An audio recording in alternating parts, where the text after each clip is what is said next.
ఛా, నేనెంత డంబో తెలిసేలా చేసావు. నీకింక జీవితంలో ఏ పని చెప్పను. సారీ సుప్పు, అవన్నీ ముందే చెప్పుంటే అందరిని క్వాలిఫై చేసేవాడిని. ఇంటర్వ్యూలో రిజెక్ట్ అయితే ఆ పెయిన్ ఎలా ఉంటుందో నీకు తెలుసు కదా. సో అట్లీస్ట్ 10 to 15 పీపుల్ అయినా క్వాలిఫై చేస్తావు అనుకున్నాను. నువ్వు అనుకుంటే సరిపోద్దా? ముందే చెప్పుంటే అలాగే చేసేవాడిని కదా. అదే కృష్ణ నీతో ప్రాబ్లం. అన్నీ నీకు పూసకొచ్చినట్టు చెప్పాలి, లేకపోతే ఏది అర్థం కాదు. నేనేం మాట్లాడుతున్నా, నువ్వేం మాట్లాడుతున్నావు? ఏం లేదు, వదిలే. ఏంటి వదిలే? కుంపకొచ్చినప్పటి నుంచి ఏదో ఒక లొల్లి పెడుతున్నావు.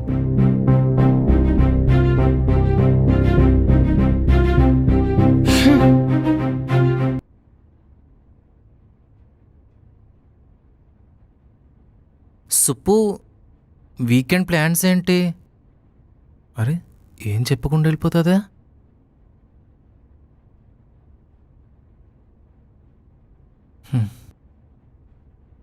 ఎంతసేపు అలా సైలెంట్గా ఉంటావు? ఏదో ఒకటి మాట్లాడు.